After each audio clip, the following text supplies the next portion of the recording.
By the end of the day on July 14th, the 48th Motorized Corps of the enemy advanced to the southeast of Berdyshev up to 20 kilometers, and the 9th Panzer Division, advancing from the area of Popolny in the morning of July 15th, took the city of Skvira. The 13th Panzer Division approached Fastov. Commander of the Southwestern Front General Kirponos ordered to strike at the advancing German units from three sides from the area of Kazatin to Zhytomyr by the 16th Mechanized Corps, from Vasilkov to Fastov by the 5th Cavalry Corps, from Bila Tserkva to Popelnia by the 6th Rifle Corps. However, from the morning of July 16th, the commander of the 26th Army could launch a counterattack only with the forces of small divisions of the 6th Rifle Corps. The commander of the 6th Infantry Corps, Major General I. Alexeyev, in whose command our 94th Frontier Detachment was subordinated, decided to attack in the direction of the village of Maloy Polovsko and Popelnia Station. I remember well this new order. After a heavy battle near Popelnia, we spent the whole night and the whole next day, without sleep and rest, walking along the road, and by the end of July 15th we concentrated in the villages between Fastov and Bila Tserkva.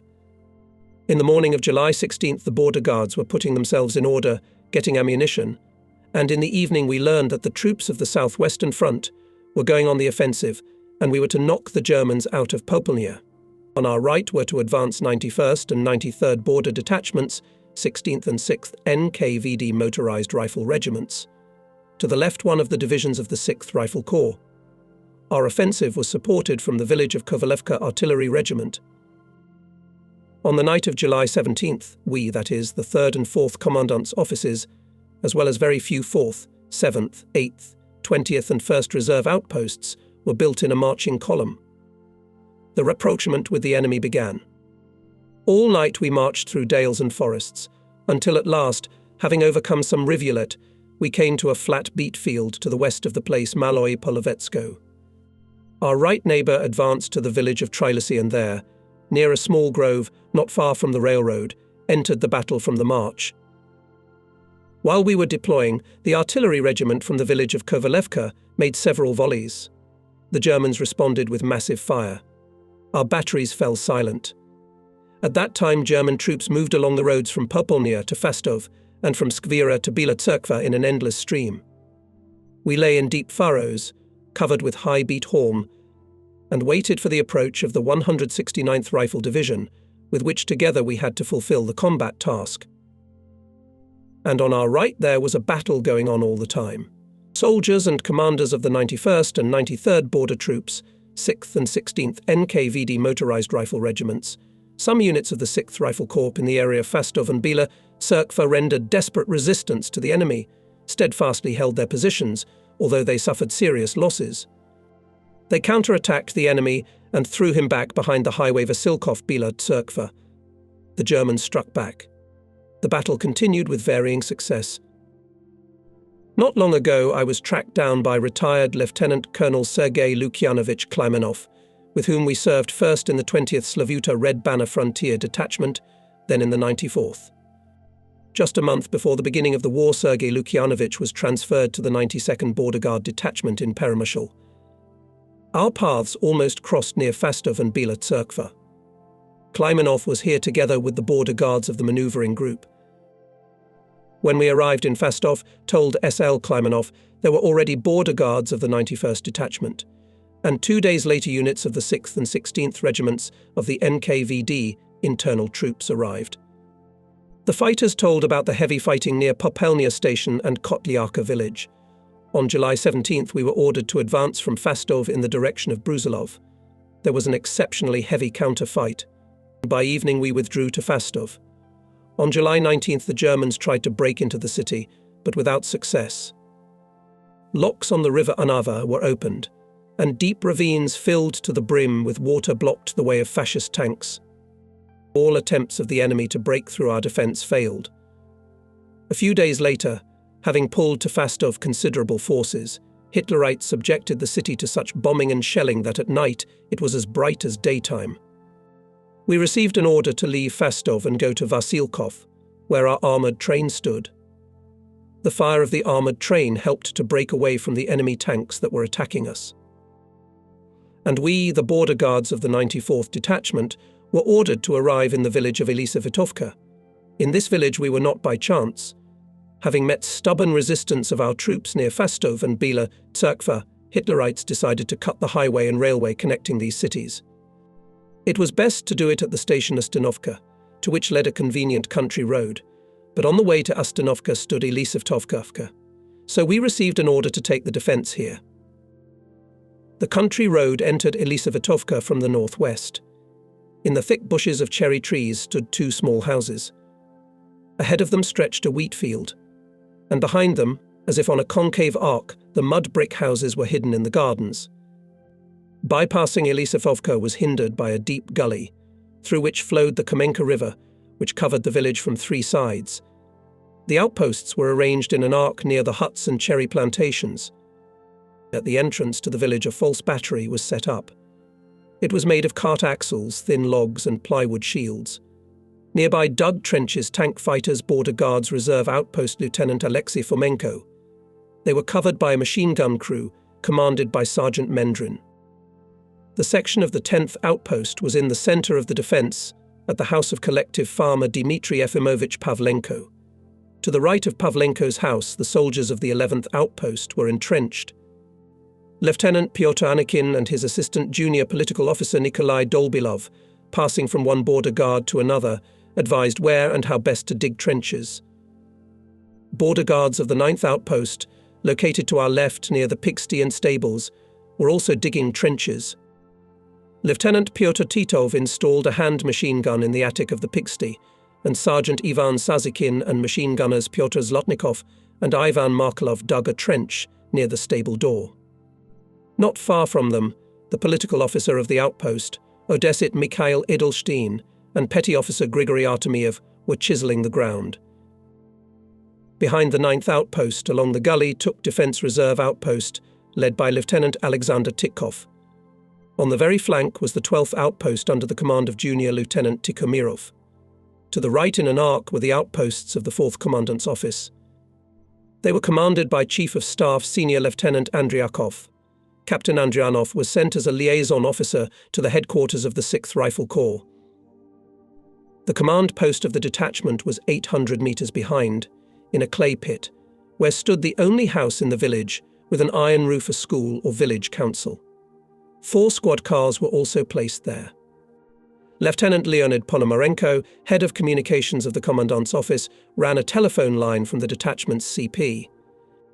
Then in the Sunflowers, signallers dug a small pit for the command post of senior political officer Korovushkin, who took command of our commandant's office after the injury of Captain Gladkik. We were minding our own business when Dmitry Efimovich Pavlenko, his wife, daughter and young sons came out of the hut. "Are you digging in?" said the elder Pavlenko, and sighed. "Orders," I replied, realizing that our arrival did not bode well. "You are retreating, then," Dmitry Yefimovich said again reproachfully, and put his hand on his younger son's shoulder. "We are retreating by order." "You do not take offence. I am an old soldier. Fought in the Imperialist, was wounded, for the rest of his life remained disabled. I understand what war is like. I thought maybe the trouble would pass us by, but no, it came here too." We had nothing to comfort Pavlenko, and he went home. His sons stayed behind. With inherent curiosity of children, they began to climb nimbly through the garden bushes to one and another fighter. The boys asked for a shell casing or a cartridge, for permission to hold a gun, to click the bolt. Someone asked them to fetch water, and they raced to the well. Having filled a bucket and taken a mug from home, the boys went around the border guards, offering to get drunk. Senior Pavlenko appeared again. His sons began to help him carry household utensils from the hut to a small cellar nearby. The children ran nimbly. The new work fascinated them, though they hardly understood well why their father made them carry things and dishes from the house. The border guards continued to dig trenches, and a herd passed down the street. Bells rang, cows mooed lazily. Nothing seemed to portend trouble. Skaya came up, and we sat down on a bench near Pavlenkov's house, enjoying this ordinary village picture. Watching the soldiers arranging positions with bayonets and shovels, we talked about recent events. It is mid-July, almost a month since the war began, and we are still going deep into the country, and our withdrawal has no end in sight. The Germans are coming and going, though we are trying to hold them back on the frontiers entrusted to us, Maxim said in the heat of the moment. Everything, Mikhail, seems to be fine. Our people can fight the enemy. How can they, but we have little combat equipment? After all, from the very border we have seen our airplanes only once. It seems that they keep their equipment for the time being, I replied, and began to tell Sklya how in 1938 and 1939 I saw parades on Red Square. It was when I came on a short vacation to Moscow for the holidays from the Border Guard School. My sister worked in the Moscow City Party Committee, and she managed to get me a pass to Red Square. I remembered how the People's Commissar of Defense K.E. Voroshilov rode out of the gates of the Spasskaya Tower on a horse, how the fanfare sounded, and the parade began. Infantrymen were passing by in rows, cavalrymen were dashing, machine gun wheelbarrows were rumbling, tractors were pulling artillery, light tanks were passing by, and then heavy steel hulks were rumbling onto the square. Everything was solemn and majestic. Give us time, Maxim, I finished. We'll have enough combat equipment, and the Germans will roll back, and we'll throw them off our land, as we did in the battle at the border. I wish we could see it sooner, Maxim sighed. I understand well, Mikhail, that the fascists have made the industry of almost all European countries work for themselves, and we are alone. The Nazis started suddenly, and their initial advantage is clear. I myself have seen everything that you said, and I believe the day will come, and we will force the fascists to go away. I just wish I knew when that day would finally come. It was getting evening. The village was quieting down. To Pavlenko's house, which was in the centre of the defence, began to come the heads of outposts and political officers. Soon Major Wróblewski appeared. All entered the hut. The owner lit an oil lamp without glass and left us.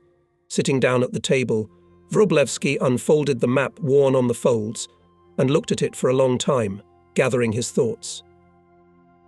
At night it is necessary to send a reconnaissance, he said deftly, to see what is being done around. Lieutenant Seletsky, commander of the commandant's platoon, will go with the scouts. Combat guard to set up from each outpost, from dawn to continue defensive work. Wróblewski fell silent, closed his eyes. I still remember how tired the chief of staff looked then. Because of his black beard, his face seemed pale yellow, dark circles under his eyes.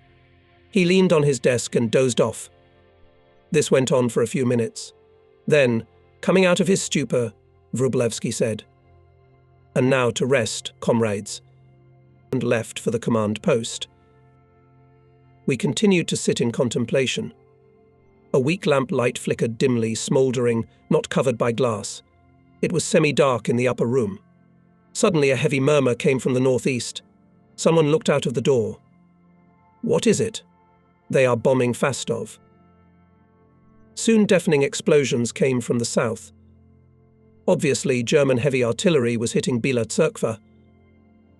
We have found the headquarters of the 6th Corps, Lieutenant Titkov expressed his opinion.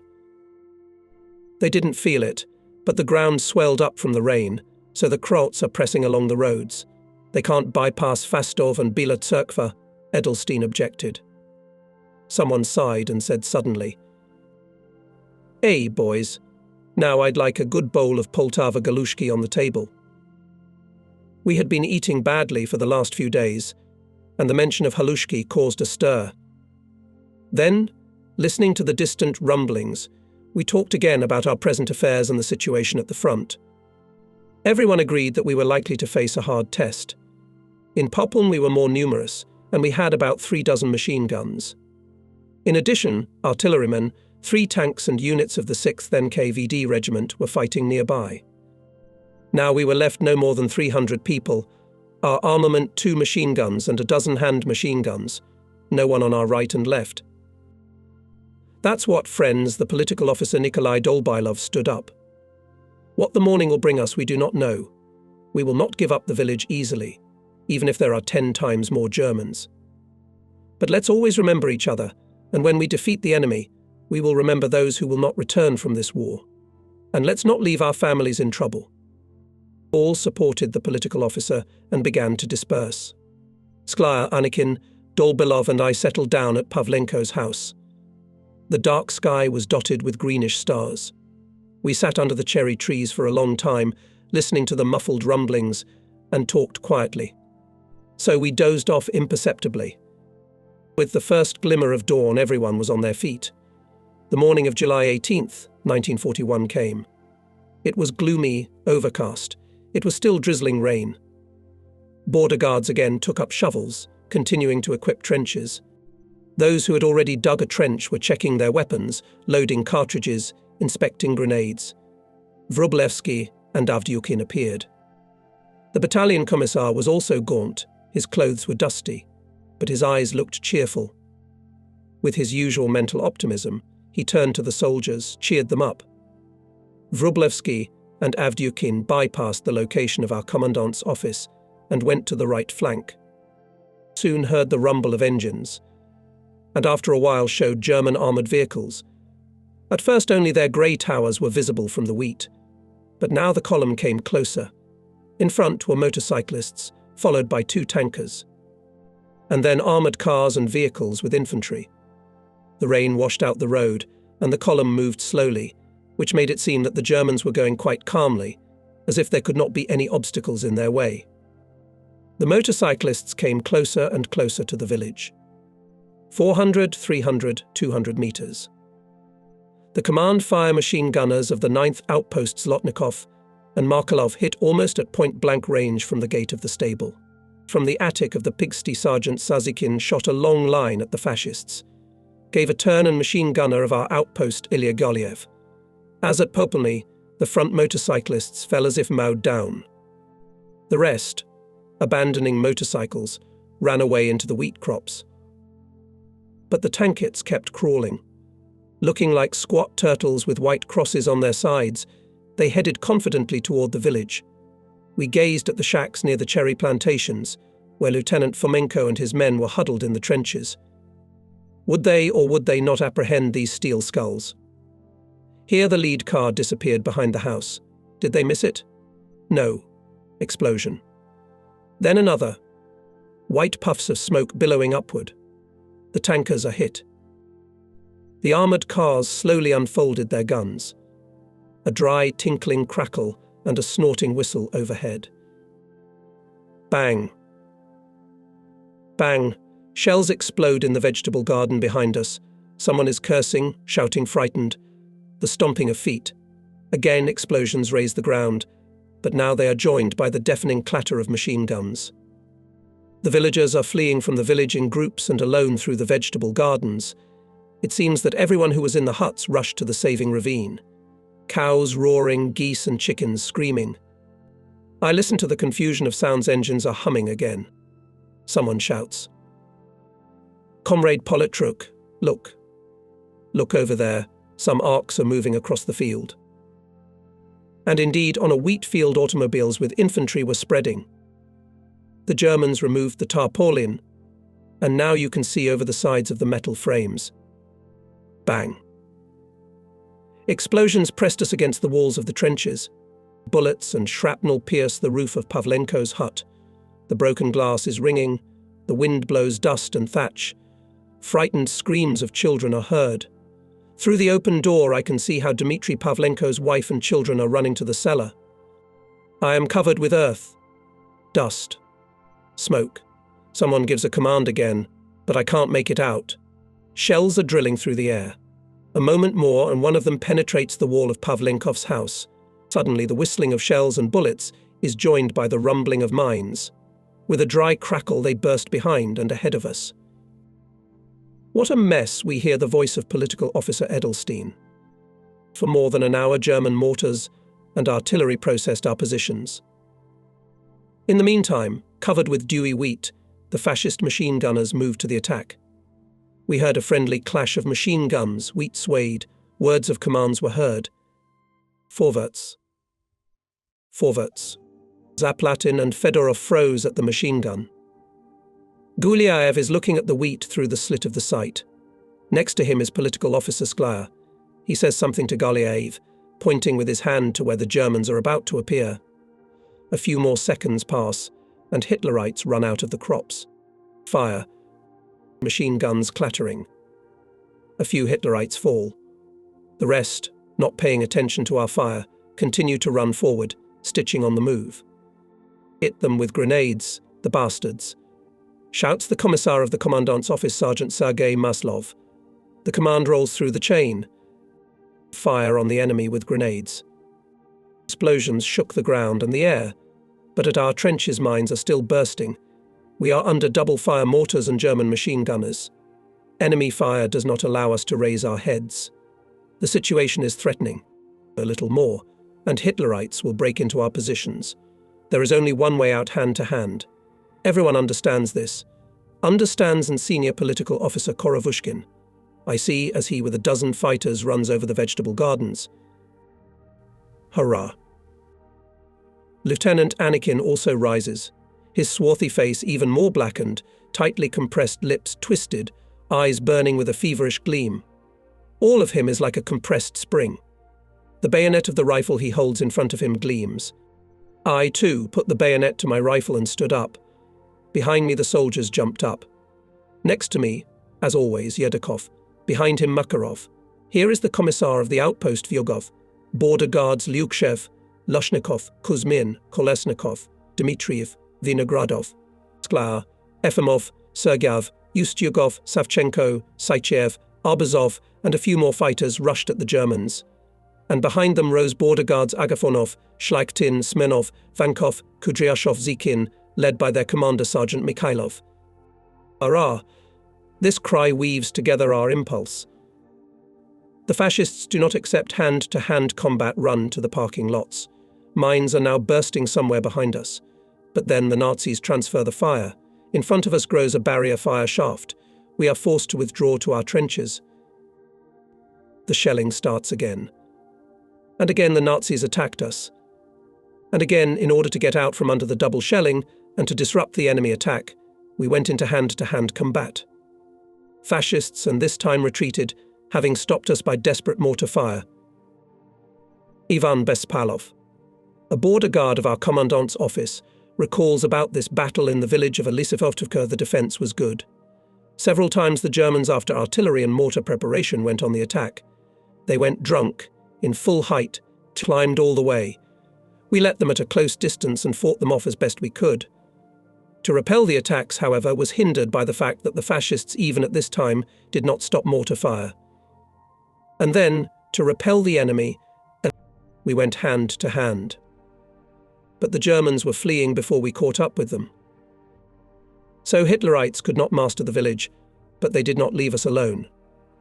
Another shelling was so exhausting that it seemed that we could not bear it. Shrapnel sliced the air with a shrill screech. Bullets sliced sunflowers, stripped the bark off cherry branches. Dust and smoke covered everything around.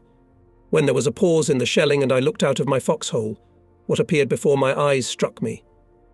The trees near us were completely white, as if they had been suddenly trimmed by the dexterous hand of a woodcutter. Pavlenko's yard was riddled with craters. Hundreds of holes riddled the walls of the house.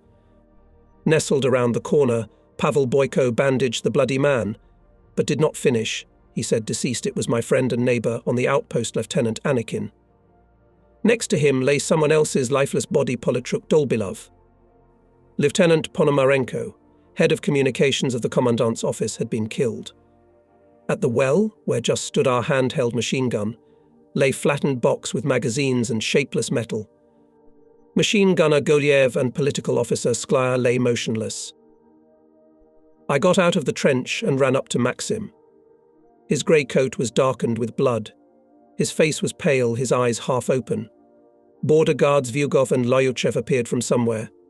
They lifted the lifeless body of the Politruk and carried it to the house. Gulyaev was also put here. Almost automatically, I took out of the pocket of Sklya's Gymnosphere party ticket, identity card, a photo of Albertina, and handed it all to Vyugov. Having finished bandaging the wounded, Pavel Boyko came to us. He examined Sklya and Goliev. They no longer need my help. Shocked, I stood in a kind of daze, seeing nothing around me but the fallen of my close combat friends. It seemed like a terrible dream, just open your eyes and everything would disappear. But it was reality. Meanwhile, the enemy began to attack on the site of the 4th Commandant's office. There created a critical situation. The enemy pressed on the chain of border guards more and more strongly. The soldiers barely repulsed the onslaught of the drunken fascist horde. Chief of Staff of the 4th Commandant's office, Senior Lieutenant Andriakov, decided to counterattack the enemy. Helping our neighbours, went into counterattack and outposts of our Commandant's office. So we went into hand-to-hand combat for the 3rd time. And the enemy fled again. The day was gradually fading. Blue gloom descended on the ground. Little by little, everything began to quiet down. Having failed to break our resistance, the Nazis gave up further offensive. However, they remained in the field at their original lines. Fascists reminded about themselves rockets, which now and then launched from the parking lots of their vehicles. Scattering into many small sparks, the rockets illuminated the trampled wheat field with greenish ghostly light. Somewhere near Fastov and Bila Tserkva, yellow-black light sheaves were also pushing apart the dark sky, and heavy sighs of explosions were heard. We looked warily into the suddenly lowered fog. Somewhere there were Germans lurking.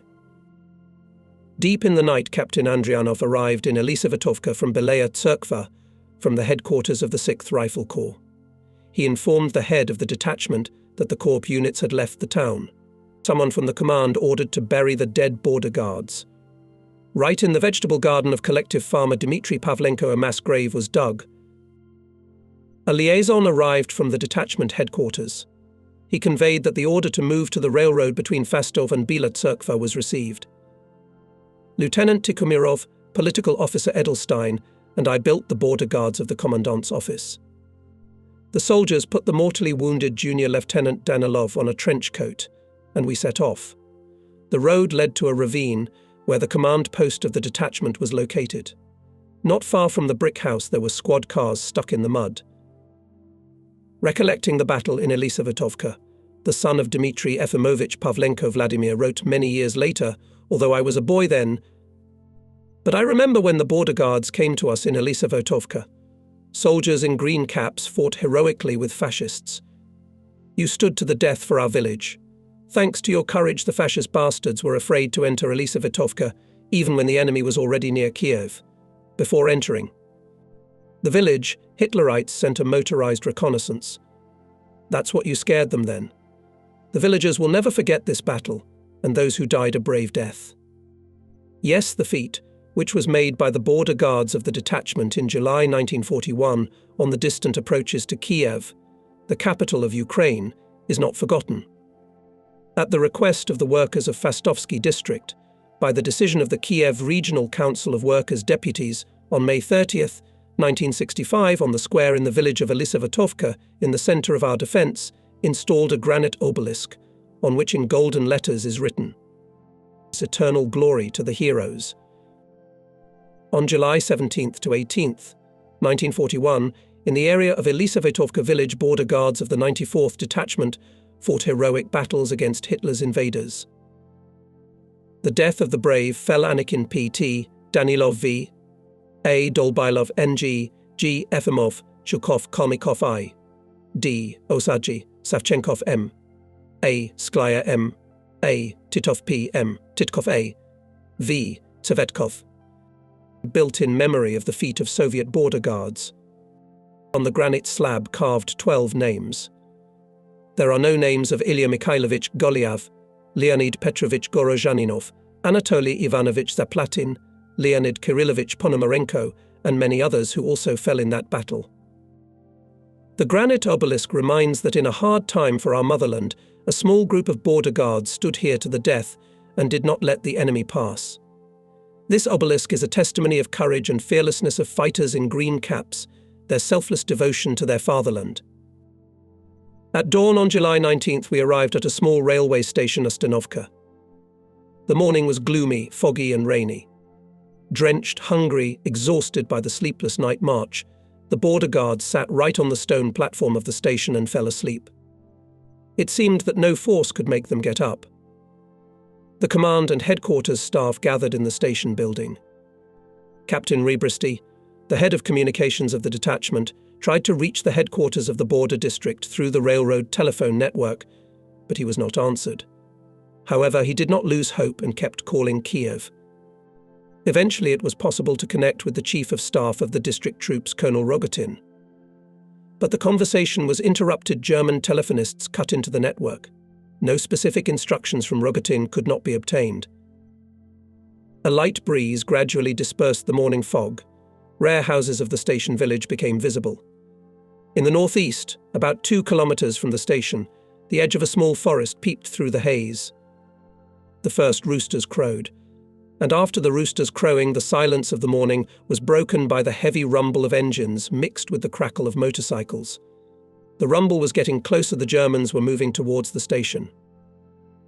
Politruk Edelstein, Junior Lieutenant Tikhomirov and I, having roused the squad commanders, began to wake up the border guards together with them. At the outpost, the soldiers jumped up at the lightest touch. It was almost impossible to lift the sleeping men from the cold cement platform. Branch commanders put almost every man on his feet and shook him until he came to his senses. So one by one, all of them were woken up. Without fuss and noise, the border guards lined up, waiting to see what they would be ordered to do next. It was seen how in the distance along the railroad bed from Fastov, grinding against the rails with tracks, German tanks crawled to Ustinovka, and motorcyclists came to the crossing, hidden from us by plantings. We had nothing to fight with Hitlerites the machine gun without ribbons. The manual machine gunners had incomplete magazines. The soldiers had 1 or 2 magazines, all that was left after the battle in Elisavetovka. Apparently, the command realized that the most reasonable thing was to save the men. Someone from the headquarters staff ran out of the station building and, pointing towards the forest with his hand, commanded, "Run, march." Having run across the railroad bed, we rushed towards the forest. It was a small forest, one might even say a forest viewed from end to end, but still it was a shelter. A ditch bordered the forest, and along it grew oak trees mixed with bushes. Along these bushes, the outposts took a circular defense. The headquarters of the detachment was located in the center. After yesterday's battle, the night march, and everything we had experienced, the forest seemed to us a safe haven. No Germans could not be seen, though from the side of Ustinovka we could hear their voices. Apparently, some German part was moving there, which we almost collided with at night, leaving Elisavetovka. Then the noise of a moving column came from the opposite direction. We found ourselves at the crossroads on which the fascist troops were moving. From time to time the Germans shot at the forest, but apparently they were random shots, and we felt relatively safe. We were more and more occupied with thoughts, not about the possibility of a new skirmish with the enemy, but about how to satisfy our hunger. It was now 6 days since we had tasted no hot food. For the last 3 days we had been eating God knows what. The border guards were lying or sitting in some half-asleep stupor. Toward evening, the physically stronger soldiers and commanders began to say that it would be possible to risk going to Ustinovka, not far from the station, and try to get food there. In the end, the command was inclined to do so. When it became completely dark, a group of volunteers, which included soldiers from all outposts under the command of Major Vrublevsky, went to the village. With the help of the locals, they got some food. On the way back, our walkers encountered German sentries. A firefight ensued.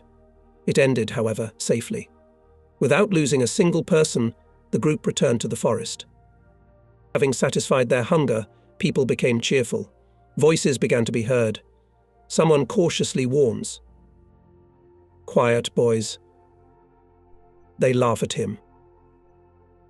What are we, thieves? We're on our own land. Let the fascists hide. I recognize Sergei Maslov, the secretary of the Komsomol Bureau of the Commandant's office. You're very brave, Seryoga. Someone else joined the conversation. They have tanks, and we have nothing but rifles and machine guns. But Maslov really got excited. I don't understand. How long are we going to stay here? A branch crunched. Someone's calm voice said. And there's nothing to understand. You see what's going on around here. To kill people in vain it does not take intelligence, but to save them, to get out of the encirclement, it is quite a different matter. We still have to repay Hitlerites for everything. We must defeat them. This was said by Battalion Commissar Nikolai Akimovich Avdyukin. He always spoke like that softly, without raising his voice, simply convincing the interlocutor not by intonation, not by authority of the senior, but by logic arguments. Our commissar did not look very brave. Small in stature, with light bald spots, soft swaying gait, he looked more like a civilian, although he had served in the army for over 20 years. But he was loved and respected. Oh, and above all for the fact that he always knew when and what to say to people, was able to support them in time, to help them. He was at ease in conversation, talk, accessible, and this further strengthened his authority, caused confidence in him. Having finished talking to Maslov, Avdyukin went further. Apparently the battalion commissar wanted to go around the location of outposts, talk to people, cheer them up. The engines were murmuring fainter and fainter, the sounds around them were quieting down. The night was coming into its own, but the command of the detachment did not sleep. They had to decide how to proceed, where to leave the encirclement. There was no unified opinion. Some suggested to go through Grebenki to Vasilkov and further to Kiev, others advised to sneak through Pinchuki to Abukov and Tripolia. Finally, it was decided to create reconnaissance groups to clarify the situation and choose the route. One of them, which included the Assistant Commissar of the Detachment on Komsomol work Peter Letishev and several border guards, was headed by Major Vrublevsky. The senior of the other was appointed Assistant Chief of the Department of the Detachment Headquarters, Captain A. I. Alexo. With him went several commanders. Reconnaissance teams found fords through the swamp, lying not far from the Ostanovsky forest, and outlined the further route out of the encirclement. In the morning from Ostanovka came a rooster's cry. Cows rumbled, dogs barked. The sun rose imperceptibly. Its rays penetrated the crown of trees and light glare lay on the meadows. High in the sky we heard a ringing rumble of airplanes. It grew stronger and stronger, and now wedges of enemy bombers hung over us. The roads came alive, clanked, roared. Everything around rattled and rumbled. Enemy columns were coming in an endless stream. Flies were buzzing in the forest. Some bugs were crawling lively on the grass. The ants worked diligently, unaware of anything. The day seemed incredibly long. At last the sun reluctantly hid its red disk behind the horizon. Evening gloom enveloped the fields. On the morning again came to life roads, packed with tanks, artillery and motorized infantry of the enemy. But now there was a small gap between the columns, and we heard an unusual squeak. A cart was approaching the forest. The horse was driven by a short man dressed in a dark shirt. A boy of about 14 sat beside him on the cart. The wagon turned off the road into a field. The man took off his scythe, looked around, then shouldered the sack and lowered it to the ground. The boy ran up to the edge of the field and nodded his head in the direction of the sack. Soon we had the sack of groceries. We realized that we could rely on these people. Someone from the staff talked to the peasant and asked him to take the wounded when we left. We left the Ostanovsky forest on the third or fourth day. Under the cover of darkness, a column of 250 border guards started moving behind enemy lines. We walked in pitch darkness to the east, sticking to the landmarks given by the scouts. 3 or 4 hours later, somewhere between Grebenki and Pinchuki, a swamp blocked our way. Junior Lieutenant Ilya Vasilchenko was waiting by the shore. Major Bozy, head of the squad, asked him if there was a ford through the swamp. Yes, answered Vasilchenko, but immediately added, where exactly I do not know. Captain Alexo and Senior Lieutenant Kuklenko crossed the swamp, and the place of crossing was not marked. In the daytime, maybe, I would have found it, but in such darkness.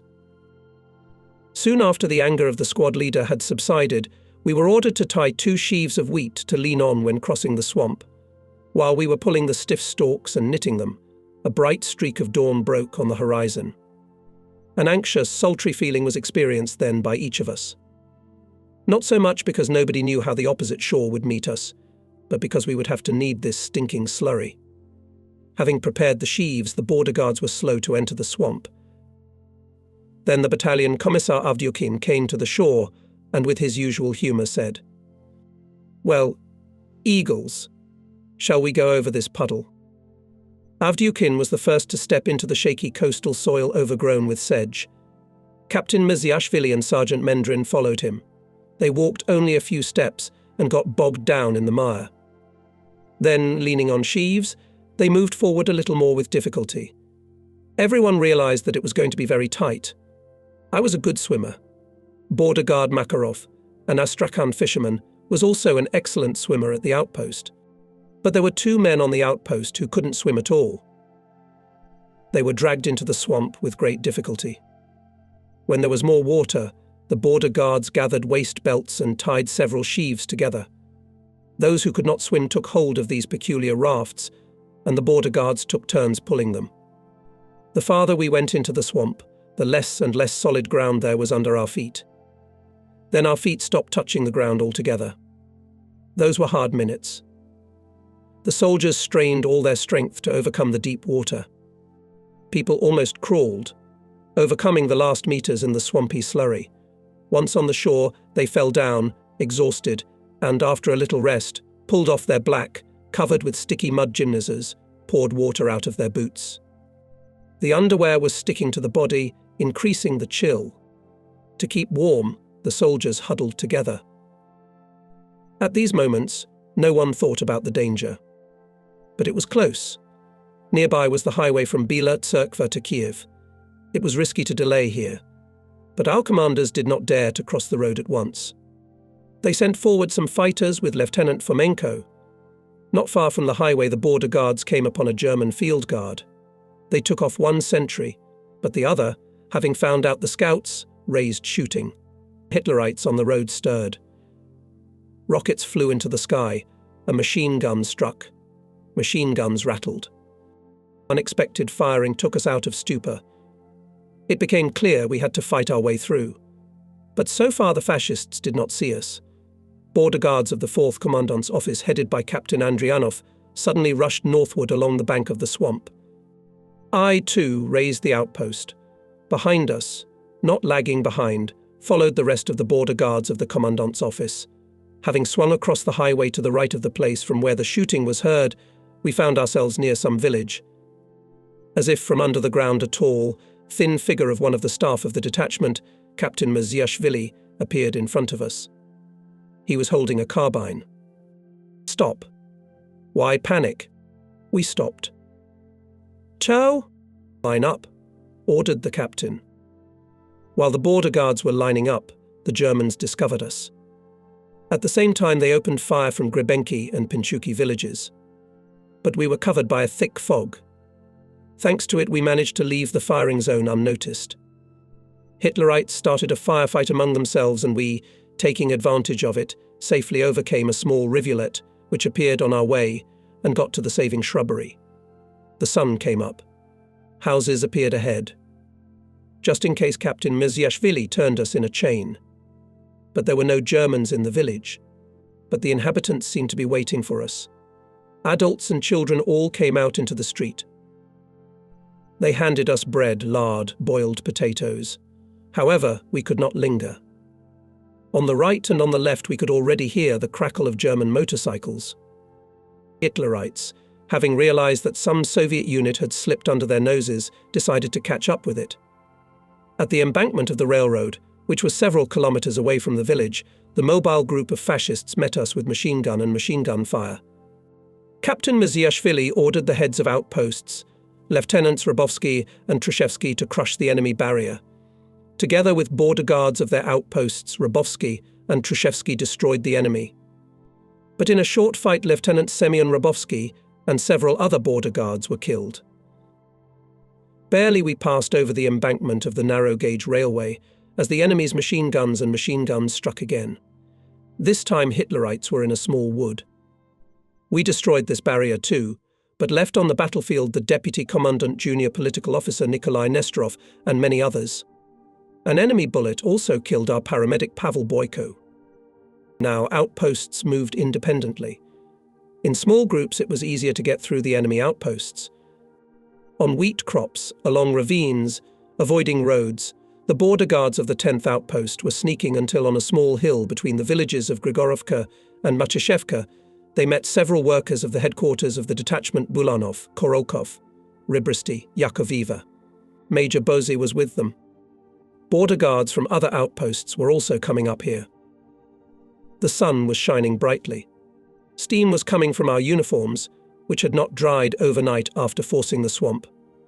A column of fighters appeared from behind a hill. They were border guards, who still in Skvira left to the disposal of the Deputy Commissar of the NKGB of the Ukrainian SSR, Major Tkachenko. In front of the column was Major Ivanov, the Chief of Staff of the Rear Guard of the 26th Army. I was struck by the exceptional discipline of the formation and excellent alignment of the soldiers. Ivanov on the move talked to the head of the detachment, Major Bossy. From the phrases he heard, it became clear that Major Ivanov and his men were going to Mironovka to cover the Kaniv crossing of the Dnieper. Many years later, from the village of Ustinovka, I received a letter from Ivan Arkapovich Kirichenko, that charioteer who delivered food to us in the forest with his son, and whom we asked to take the wounded after our withdrawal. Here is what Kirichenko wrote that day, when I brought a bag of food to the border guards, I was asked to take 2 soldiers who were very weak from wounds. In the morning, my son and I drove into the forest on a cart. The wounded were in the agreed place. We put them on the cart, covered them with cut grass and brought them home. In total in our village there were about a dozen wounded border guards. We took them all home and hid them. One of those who remained in the village at that time was found. He turned out to be border guard Vyacheslav Raevsky. I was very weak after a contusion on July 19th in the village of Elisafetovka, he said. When I came to myself, I saw the commandant's military officer Mikhail Danilovich Galushko. He gave me an injection and I lost consciousness again. I woke up in some house. As I found out later, it was the house of I.A. Kirichenko, a resident of Ustinovka village. Later I fought in the units of the 2nd Belarusian Front until the day of our victory.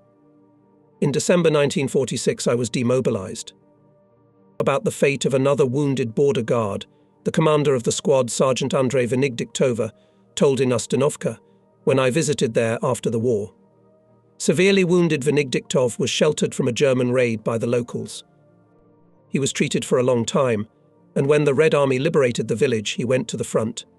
He commanded a platoon, died in battle during the liberation of Budapest.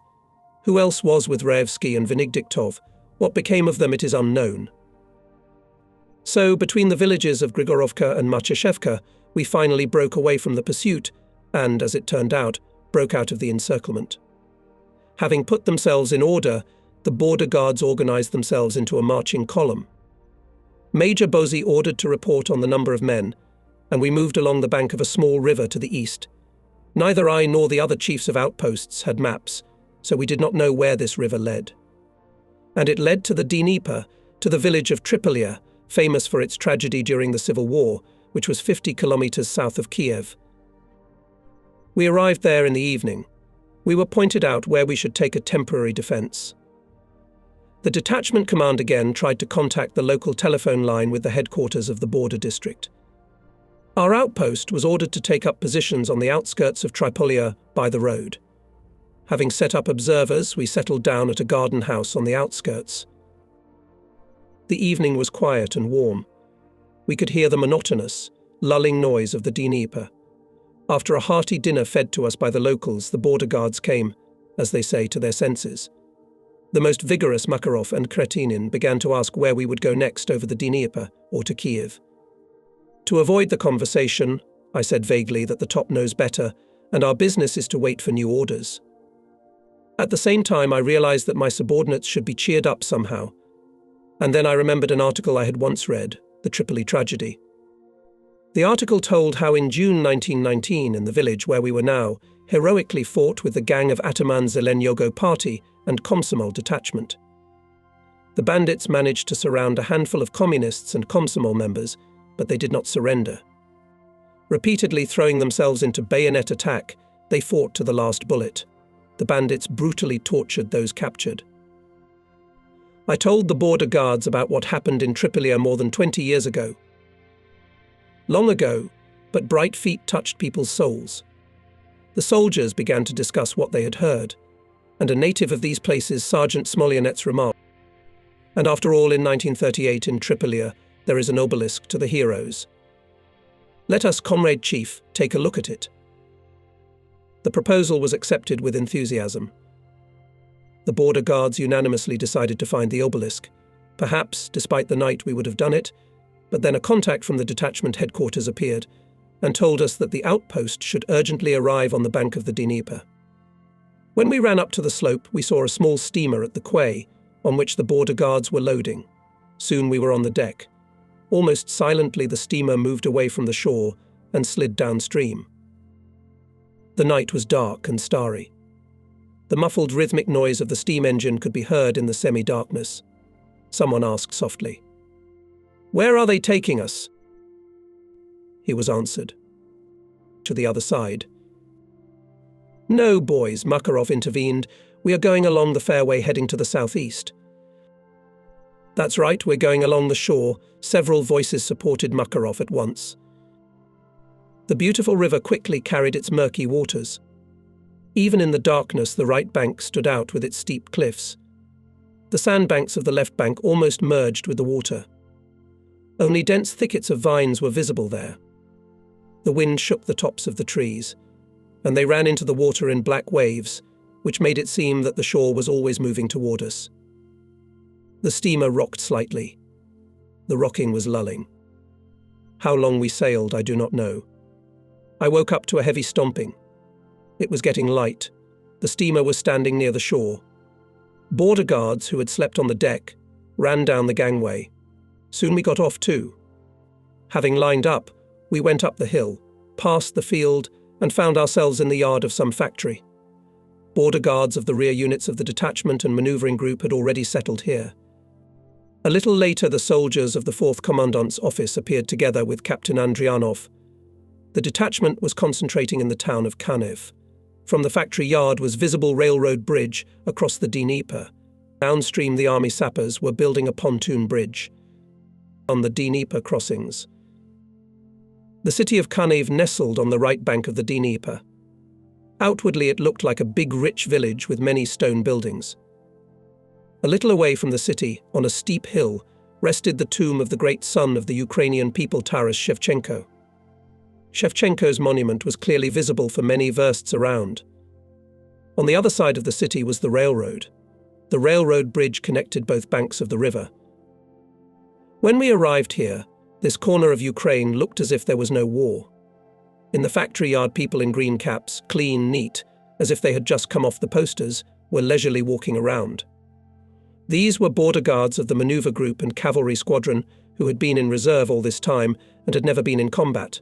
Some of them received orders, formed up and went somewhere.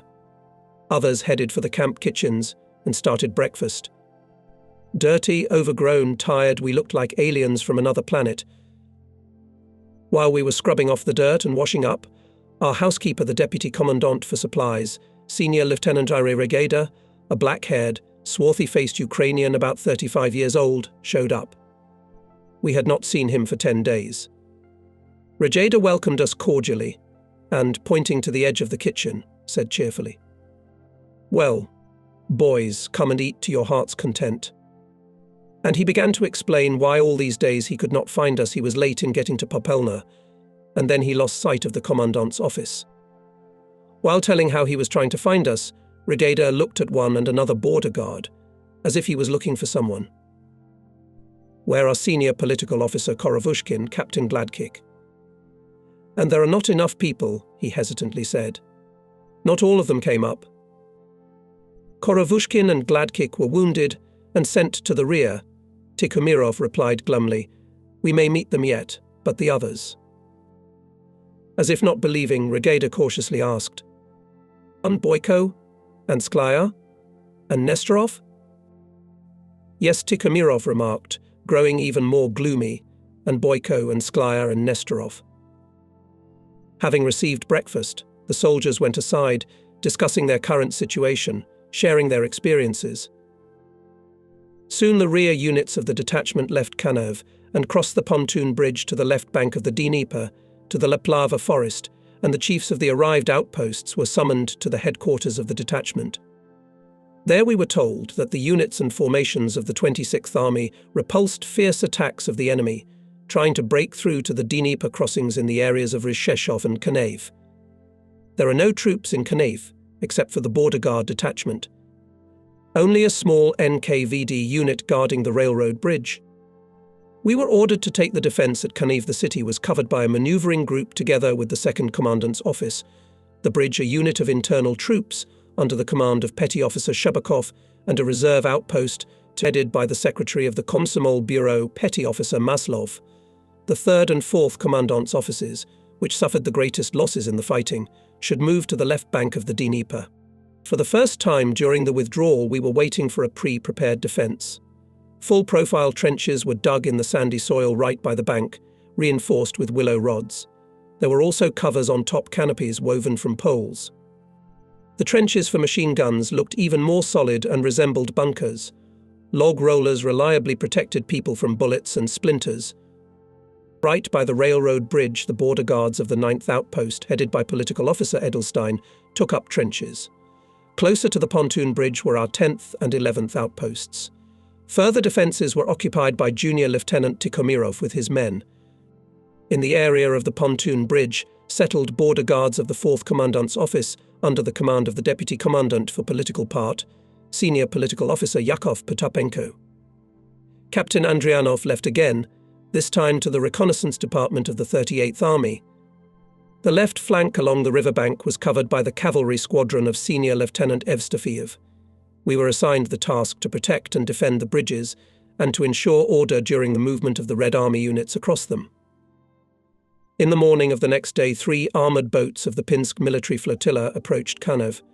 They became at small islands near the railroad bridge in the bend of the Dnieper. An armoured train arrived at the station. Another armoured train was in the rear, in the Leplava forest. After a while, a platoon of large-caliber anti-aircraft machine guns was positioned in the junction between our and the 9th Outposts. From the air, the crossing was covered by a platoon of fighter planes. Nowhere were we supported by so many firepower as here. Never before had our trenches and communication lines been so carefully equipped. In front of us lay a wide water frontier, and ahead beyond Kanav were still our units. True, the enemy aviation continuously bombed the supply stations of the 26th Army, Leplavo and Zolotonosha, but the fascists did not touch us and the bridges. Apparently they expected to use the crossings in the future. A week passed. The soldiers had time to get used to their new life. They learned to sleep and eat in the trenches, to spend their leisure time in them. We began to eat quite well. Every day Senior Lieutenant Rajeda brought us hot food in thermoses. By the end of the week we even got a newspaper. True, it was not a central, but only an army newspaper, but we read it with great interest. A small sheet of newspaper passed from hand to hand, from trench to trench. It was worn to a crisp. I remember that evening. The sun had long ago fallen below the horizon. Only at the very edge of the sky were scarlet clouds. A breeze flew over the Dnieper, whirled the water. Then it ran to the shore, rumbled in the bushes, raised dry sandy dust, drove it to the water. It was repeated several times. At last the wind died down. Night came. I was turning from side to side on the sand that had warmed up during the day and remembered only what I had read in the newspaper during the day on a number of sections of the western direction. The enemy, using a large number of motorized troops and aviation, not considering the huge losses, is trying to develop an offensive against our troops. German attacks are encountering stubborn resistance of the Red Army units. In the southwestern direction, the Germans continue to introduce new forces into the battle. Opposing the enemy, our units hold back the enemy's offensive and cause him significant damage. Not overcome by insomnia, I decided to check the service of our guard. In the rifle squads everything was in order, the sentries reported clearly, but at the machine gunners of Sergeant Smolyantz everyone was asleep. I woke up Smolyantz and gave him the necessary indoctrination. Then, having got out of the trench, I went to the pontoon bridge. Thus, going from one trench to another, I met the morning of July 30th. The sky was turning pink. There was absolute silence. The water in the Dnieper seemed to have stopped. In the grey haze of dawn, I saw Sergeant Mikhailov sitting on the barrier. I sat down next to him, and we began to admire the morning river, the splashes of awakened fish. Unnoticeably, a muffled, rumbling hum floated over the water. We could not understand what it was. Then the noise of engines of our 3 Hawks, which emerged from behind the Leplava forest, broke into this hum. An armoured train, standing on the other side of the bridge, rumbled its turrets, pointing its guns at the road approaching the town. Guns and armoured boats were deployed there as well. Sergeant Mikhailov, myself and border guard Makarov, who came up to us, looked into the distance, but saw nothing but swirling columns of dust over the road. Then we went to the railroad bridge and climbed on it. The fascist troops were moving towards Kanev in a long column tanks, armoured personnel carriers, cars with infantry. Hitlerites apparently did not expect to meet serious resistance here. As soon as the head of the column approached our defence, the air was shaken by strong explosions. With all power of their guns, armoured trains and boats of Pinsk flotilla fell on the enemy, and from Leplava forest heavy artillery hit the enemy through our heads. The road was covered with cinders. The wheat was in flames, there was a desperate crackling and rumbling all around. Hitlerites threw burning cars and tanks, and the guns of the armoured train continued to send shell after shell by direct fire. Machine gun crackle crashed into the gun rumble. This machine gunners' manoeuvring group shot enemy infantry. It went on for about an hour. Unable to withstand, the enemy began to hastily withdraw. Even now, years later, I can hear the excited voice of Sergeant Mikhailov overlapping the rumble of the artillery cannonade. Look, Makarov, look, all of you, how the fascists know how to dodge when an equal force gets in their way. We looked at the road covered with flames and thought if we had such artillery support, so much ammunition, if not only at Kanev, but at every frontier there was such a fire barrier on the way of fascists, Hitlerites would never have managed to occupy the territory they had captured at the beginning of the war. On that last day of July at Kanev bridges over the Dnieper, we clearly realized that we could beat the fascists. The powerful fire with which the defenders of Kanev met the fascist invaders, the failure in the attempt to seize the city and the crossings on the move, apparently alarmed Hitler's command. All the next day over our defences hovered enemy scout planes, trying to spot artillery positions. However, armoured trains, these nomadic batteries and armoured boats so skillfully manoeuvred and camouflaged that the Germans failed to detect them. In the first days of fighting for the Dnieper crossings, they were invulnerable to the enemy. On the morning of August 2nd, with German pedantry, whole schools of Heinkels and Junkers flew through our defences. Having made a U-turn, they rained down on Leplava station and Leplava forest. The bombers dive-bombed with howling and screeching. Sand tornadoes rose above the station. Fragments of pine trees were flying. The incessant explosions splintered and broke the forest. The station buildings caught fire. It was our turn. Enemy planes, having gained altitude, began to dive on our trenches. It was seen how the bombs came off the planes. With a wild, heart-breaking screech, they rushed to the ground. The walls of the trenches shook from the explosions, and sand floated in them like water in a flood. One of the bombs fell where Sergeant Smolyan's machine gunners were. A strong explosion drowned out everything around them. New explosions. Blunt shot of large-caliber machine gun. The fire of the batteries of the armoured train. All this merged into a single rumble. Finally, the planes flew away. I ran to the machine gunners. The bomb turned out a crater 5 meters in diameter, but it didn't hit the trench. I asked if everyone was alive. All, Comrade Chief, reported Alexei Khetinin, alive and well. And on the outskirts of the city, a real battle was unfolding. Dive bombers threw bombs, then wing to wing on a glide pass over our units, hit from guns and machine guns. From the road and directly from the field was coming steel avalanche tanks, and armoured personnel carriers inexorably approached, spewing from the mouths of guns deadly fire. It seemed that nothing could not stop this armoured armada. But again armoured trains entered the battle. Then sharp, ringing volleys hit the tanks camouflaged near the island's armoured boats. The devastating fire forced the Nazi tanks to hide in a ravine. Then heavy shells of long-range artillery flew from Leplava forest. Tanks began to hastily withdraw. The Germans did not attack for the next 3 or 4 days. But all this time continued artillery duel of German and our batteries. By the end of the 4th day, the enemy established that there were no our troops to the right of the station on the western bank of the Dnieper.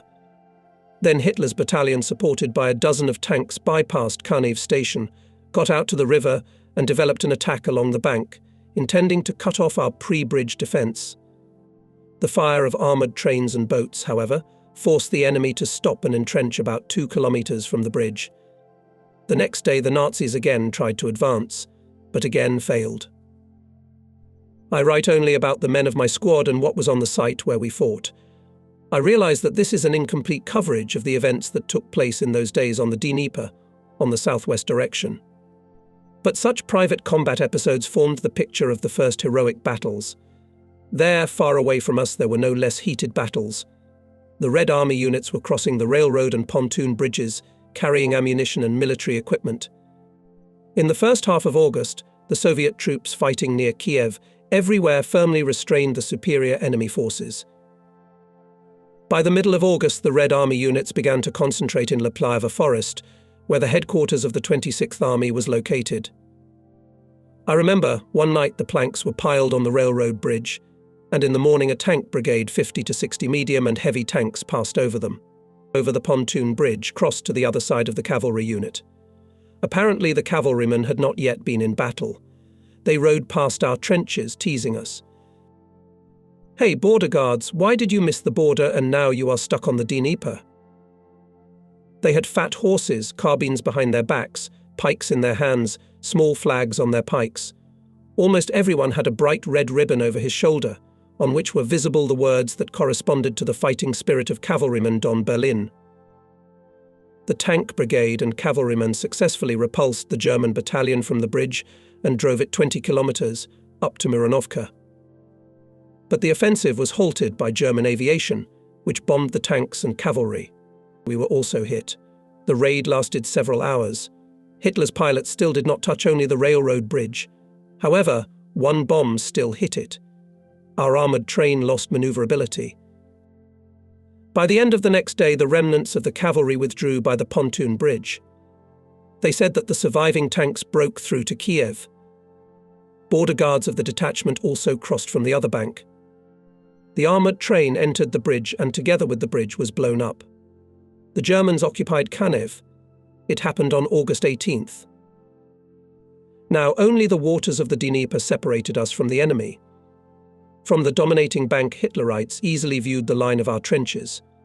Pedantically, exactly at 6 in the morning, they started artillery and mortar shelling. In the middle of the day, the aviation appeared. After dropping bombs, the German pilots descended to shaving flight and shelled us from machine guns. We shot back with rifles. A platoon of large-caliber machine guns drove away the fascist vultures. Then again, shells and mines began to burst on our shore. Fortunately, there were almost no direct hits. Soon, all units of the detachment left in the direction of Helmy Azov. Only outposts of the 3rd Commandant's office and a unit of internal troops of NKVD with Petty Officer Shabakov remained at Kanev. These days were especially memorable. The only representative of the command was Senior Lieutenant Rajeda. With Petty Officer Ivan Turnov, he usually left for the whole day to the army supply station in the area of Leplava Forest and appeared again with the onset of darkness. But one day Rajeda was hit by an enemy air raid. The car, which was used to deliver food, was destroyed and he was wounded. So we found ourselves without a senior chief, and now we had to get food on our own. However, a way out was found. After bombing and shelling, there was a lot of stunned fish floating in the Dnieper, and the soldiers collected it and cooked it in the kitchen of the unit of internal troops. On August 23rd, finally we got a replacement. Junior Lieutenant Tikhomirov, Political Officer Edelstein, Petty Officer Maslov and I transferred our defense plots to the army company. The soldiers of the company were dressed in new uniforms, just issued from the warehouses. Each of them had a strap, a duffel bag, a kettle, a flask and a pouch. The company arrived early in the morning. Having gathered at the command post at Tikhomirov near the railroad embankment, we, having consulted, decided that Petty Officer Maslov and Petty Officer Shebakov with their men would be the first to withdraw. After them, Political Officer Edelstein and Tikhomirov's outpost. The last to leave the shore will be the border guards of our outpost. At first everything went well. The outposts that left first safely reached the edge of the Leplava forest. We also walked through the bushes for 1.5 kilometers, but now there were open sand mounds, and the Germans discovered our advance. Immediately there was shooting. Heavy, high explosive shells, rumbling, flew over our heads and tore ahead of us. One hit right in the chain, falling between me and the border guards Dmitriev and Erdakov. I gave the command run, forward, but the shell continued to creep along the sand after us by inertia. A few moments passed, we were already behind a small sandy hillock, overgrown with bushes, and there was no explosion. The German shell did not explode. We spent the rest of the day and night in the forest. Here we were found by the squad's household staff and washed in the camp bathhouse. For the first time since the day of departure from the border, we changed our underwear. It became known that our detachment was being reorganized into the 94th Border Regiment. Major Wróblewski was appointed its commander, Battalion Commissar Avdyukin was appointed the military commissar of the regiment, Major Dingigo was appointed the chief of staff. The head of the detachment, Major Bosogo, was recalled to the headquarters of the rear guard of the 26th Army. From our 3rd Commandant's office created a company, the commander of which was appointed Captain Rykov, and his deputy for political part Senior Political Officer Mayorov. Platoon commanders were Junior Lieutenant Simonov from the Maneuvering Group, the commander of the Economic Platoon Lieutenant Belotsakovsky, and me. Our company arrived at the place Drabov, which was about 70 kilometers from the Kaniv crossings. There I was handed the Mandate No. 61 of August 25, 1941, the bearer of this. It said, Lieutenant Padjev Mikhail Grigorievich of the 94th Frontier Regiment of the NK-8D, for the protection of the rear of the 26th Army of the Southwest Front, has the right to check the documents of all soldiers travelling in the band of the 26th Army and the civilian population, to detain and check the passing carriage and vehicles, all those passing without proper documents, and hand over to the NKVD or to his unit. All party, Soviet institutions and organizations are requested to assist. Major Wróblewski, Commissar Avdyukin and Major Dinigano signed the mandate. So began our service in the rear of the 26th Army. On August 25th, battalions of the regiment went to the line Kotsky-Helmiazovo-Zolotonosha, located on the highway leading from Kiev to Cherkasy, 50 kilometers east of the Dnieper. For protection was allotted a section of more than 100 kilometers. The headquarters of the regiment was located in the center in Drabov. In the rear of the 26th Army at this time, spies signalers were particularly active, operating mainly in the areas of supply stations Zolotonosha and Grebenka. As soon as military echelons arrived there, it became known to the enemy. The troops had no time to unload. German bombers appeared. Echelons came usually at night. Spies signalers directed airplanes at targets with rockets. The damage from this was quite great. In addition, agents spread all sorts of rumors, sowing panic. Border guards quickly got used to the tasks assigned to them by the command. With the support of local party and Soviet organizations, as well as with the active help of villagers, we eliminated many enemy reconnaissance groups. Soldiers and commanders did not know sleep and rest, performing their new duties. They combed forests, gullies, fields, went out to the task at every signal. Once in the evening, our platoon was in a small village somewhere not far from Grebenka station. The whole day before we had been combing the forest in search of suspicious persons, and the soldiers were quite tired. But no sooner had we settled down than we heard the rumble of engines. German airplanes were approaching, and at that moment a red rocket flashed over the station, followed by another one. Explosions shook the air. Something caught fire in Grebenka. The sky was illuminated by the flames of the fire. All night the platoon searched for spies signalers. Border guards combed the fields, forests, asked people in the villages, finding out if there were no intruders, but to no avail. Already at 10 o'clock in the morning we approached some village, stopped at the last hut. We announced a halt. And then a woman came up and said, "Comrades, since morning I was working in the city, and when I was returning I saw two men on the road. When they saw me, they hid in the sunflowers. It seemed strange to me. Where did you see these men? Just over there, behind the village, she said, pointing away from the road. The woman led us down an alley into a field. The border guards quickly cordoned off the sunflower crops and began to comb them. Soon Pisakin and Elisive found 2 men lying on the ground. They, however, also noticed the border guards and rushed away. They had to open fire. The unknown men stopped. One was tall, broad-shouldered, with a tanned, almost bronze face, about 30 years old. The other, on the other hand, was small, puny, a teenager. When asked why they were in the sunflowers, the older man replied that they had come for necessities. Why did they run away from the fighters? They were afraid, the man said. We thought they were not Red Army soldiers. We had never seen such caps. Do you have any documents? Of course. And the brute put his hand in his pocket and took out a certificate. It said that he and his son were being evacuated to the rear of the country. That's it? That's it. The damned Germans bombed our train. All the documents were burned. Here came border guards Dmitriev and Makarov. Comrade Lieutenant, we followed their trail. Look what we found. Dmitriev held a Walther pistol in his hand, and Makarov held a bag with ammunition. Is this yours? Not at all, the man fussed. Why do we need it? But no matter how locked up the detainees were, their accent gave them away. According to the certificate, they were residents of Zhytomyr region, but they spoke like Hutsuls from Prikarpatia, and I knew their accent well. But they could not explain their accent.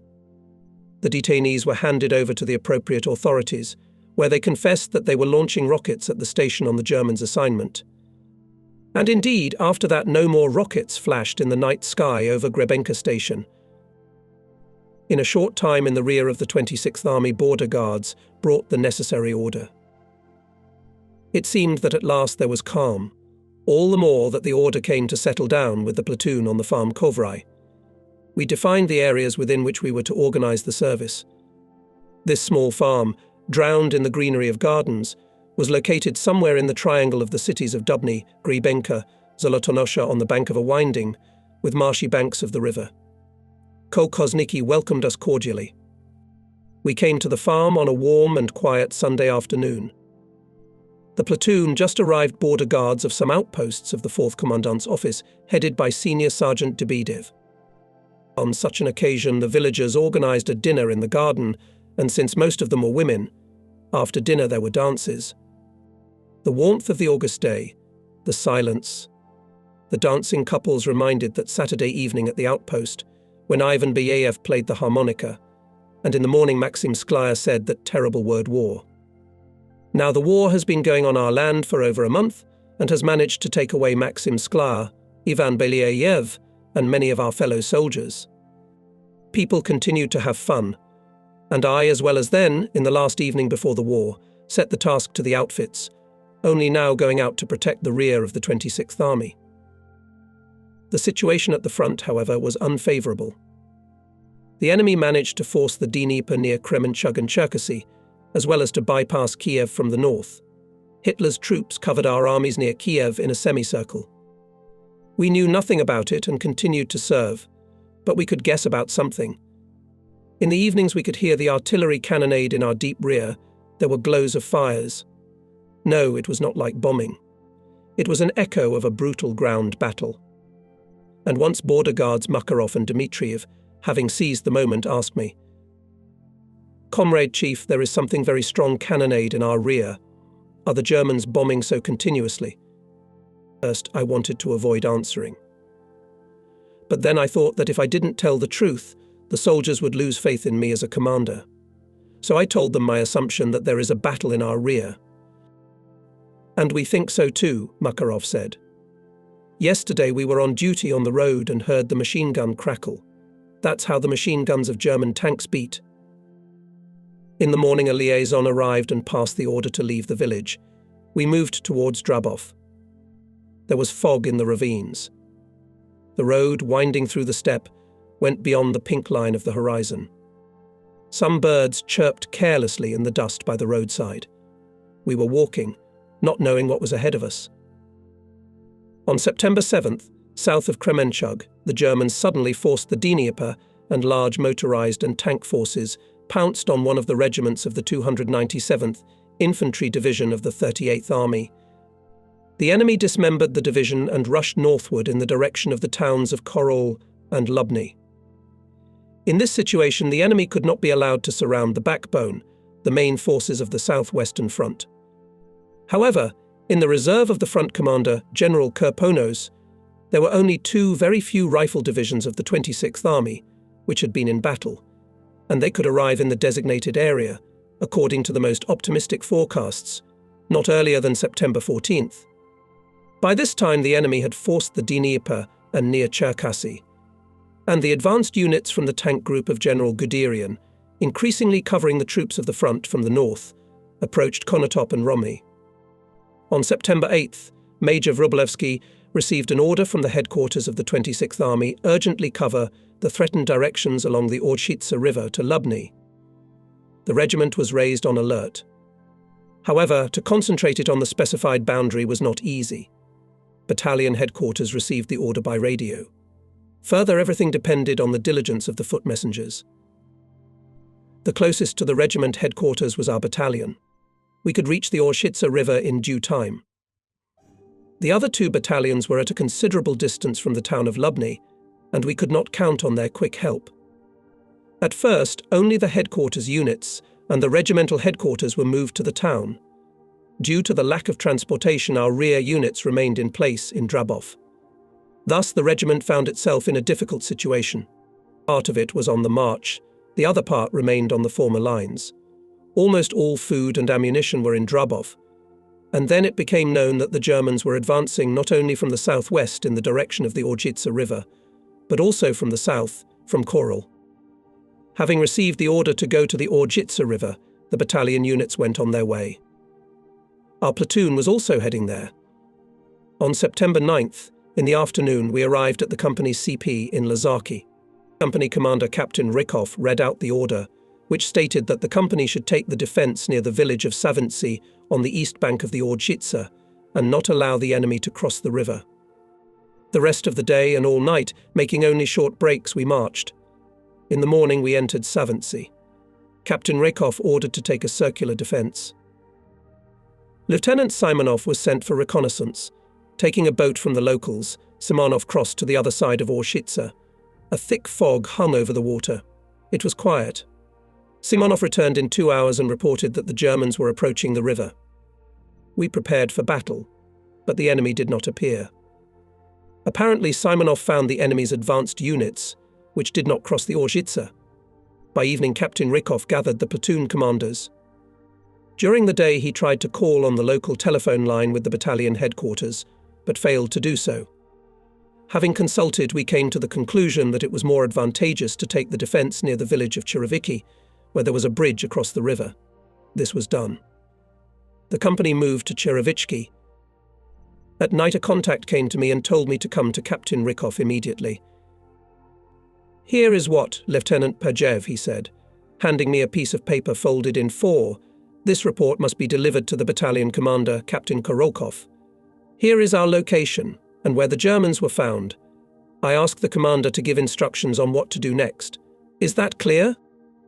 "Understood, but where to find the battalion headquarters?" "Scour all the villages up to Luban. If you can't find the battalion headquarters, look for the regiment headquarters." Taking with me border guards Makarov and Volkov, I went on my way. In one of the villages, we asked the chairman of the collective farm for horses. He gave us a guide, a boy of about 14. During the day, we rode around a dozen settlements, and finally, in the village of Nizhny Byelatitsy, we learned from the locals that the border guards were concentrating in the town of Lubny. Leaving the horses and the guide, I, Makarov and Volkov moved along the bottom of a deep gully that led to the town. About midnight, we found ourselves on the outskirts of Lubny. We knocked on the outermost house. A man came out, and when asked if there were any border guards in the town, he shrugged his shoulders uncertainly. Then, apparently having got used to the darkness and seeing green caps on us, he said more kindly. Yes, yours are in the school. Go there. Through the dark streets we moved in the direction indicated by the landlord. About halfway there we were stopped by an imperious shout, "Stop!" Pass from the intonation. From the way the words were spoken, it was clear that we had run into the border guards. We identified ourselves and asked how to find the regiment's headquarters. Without answering, the patrolman ordered us forward. A few blocks later, a 2-story school building appeared. The room was in semi-darkness. A smokestack flickered in the long corridor. The doors to the classrooms were open. On the school desks sat and lay border guards. Here were also civilian people, Soviet and party workers of the city. Having sought out the chief of staff of the regiment, Major D. Inigo, I handed him the report of the company commander. The major asked me to wait. About 10 minutes later he returned and said that I was called by the regiment commander. In a small room by the light of a kerosene lamp sat Vrublevsky, Avdyukin and an unfamiliar military man with 4 sleepers on black buttonholes. This was the district military commander of the town of Lubny, Colonel Perepelkin, who at that time performed the duties of the commander of the combat area. He did not stay in this position for long. After Lubny was occupied by the Germans, he was recalled to the army headquarters. Further leadership of the area was entrusted to Major Vrublevsky. Looking at me, Vrublevsky said, "Tell Captain Rykov let the company continues to be on the occupied line. Interact with the neighbouring company of your battalion, which is located in the village of Iskovsy. If the situation changes, you will receive the necessary instructions." Then, turning to Major Dienigo, the regiment commander ordered to allocate to the company several boxes of bottles with a flammable mixture. Captain Zherba, head of the artillery armament, loaded them on the car. We also climbed into the truck and moved to Cherevichki. Meanwhile, the situation at the front was getting more complicated. By the end of September 13th, there was no solid front line. The gaps between our armies and corps were rapidly increasing. Enemy formations and units rushed into them. On September 12th, the Germans occupied Korol. Battalions commanded by Captain Burtsev and Captain Tatyanin were still on the road, and the enemy was already on the approach to Lubny. In Lubny we arrived in the evening, told Political Officer Lavrov. The headquarters and political department of the regiment were located in the school. In the morning we were raised on alarm. The regiment commander, Major Vrublevsky, ordered us to move to the outskirts of the city, in the area of 2 wooden bridges over the river Sula, and take the defence there. The nearby railroad bridge was defended by a unit of the NKVD, internal troops, commandant's platoon, communicators, staff and political staff of the regiment immediately left for the specified area. At 6 a.m., German vehicles with infantry appeared on the other side of the river and tried to break through the bridges. We met them with strong rifle and machine gun fire. Hitlerites went back behind the river. Then they began to fire at us from mortars and artillery and again rushed to the bridges. We delayed the infantry. And 3 tanks jumped over the bridges and broke into the city. Having learned about what had happened, Major Vrublevsky ordered the regimental duty junior political officer Sidorenko to gather everyone who was in the headquarters clerks, liaison battalions and companies, and destroy the tanks. Not far from the school, Sidorenko's group met these tanks. Border guards threw bottles of flammable liquid at the lead vehicle. However, the following tanks opened machine gun fire, and it was impossible to get closer to them. German tankers also did not dare to act further without infantry support and withdrew. Sidorenko with his group advanced to the river and consolidated there. German tanks settled on the bridge, and on the other bank were concentrated armoured personnel carriers and vehicles with machine gunners. At that time, Captain Burtsev's battalion appeared on the northeastern outskirts of the city. Burtsev was ordered to support Sidorenko's group and knock out the Germans from the bridge across the Sula. However, the Nazis, under cover of heavy artillery fire, also tried to force the river. Captain Burtsev's battalion counterattacked the enemy, knocked out of the city his advanced units, says one of the documents, but repeated attempts to attack the German tanks on the bridge were not successful. The frontier guards lacked artillery. By the end of the day, Hitlerites pulled up new units in Zasuli. 12 tanks and infantry pounced on the battalion of Captain Burtsev and the group of junior political officer Sidorenko. Border guards resisted desperately, but the forces were unequal. At this moment in the area of the tobacco factory arrived battalion of Captain Tatianen. The commander of the regiment put it into battle from the start. Counterattacking the fascists, the border guards set fire to 2 tanks, but were stopped by the fire of the fascists. The situation could not be changed. Under the pressure of superior enemy forces, the battalions withdrew, and by the evening consolidated north of Luben. Only the border guards, led by junior political officer Sidorenko, could not withdraw. Cut off from the main forces, a handful of fighters continued to fight. The fighters managed to set fire to 1 more tank, but the rest, bypassing the burning vehicle, continued to climb forward. At the critical moment of the battle, when all the bottles with fuel mixture were used up, Sidorenko took the last reserve box.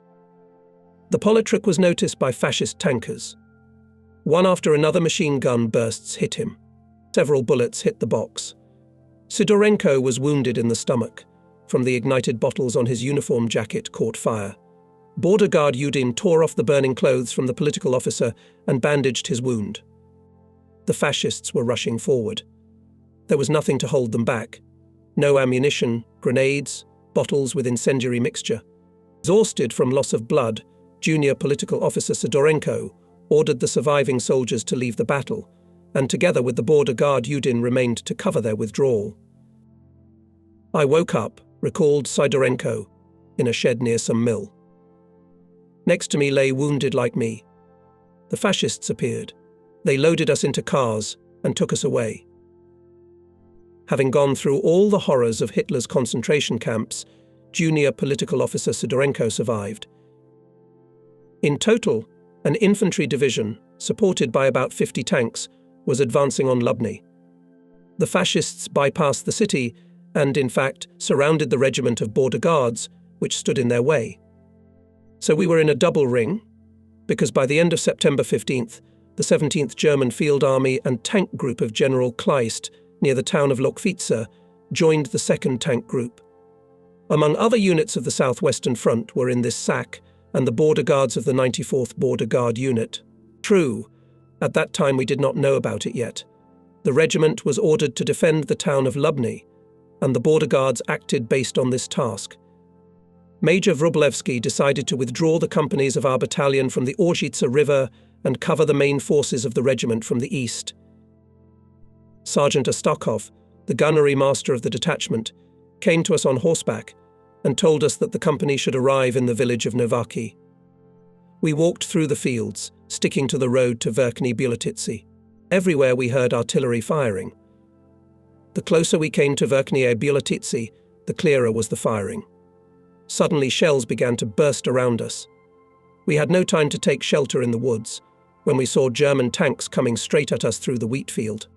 It was so unexpected that at first we were confused. Then someone had the saving idea to set fire to the field.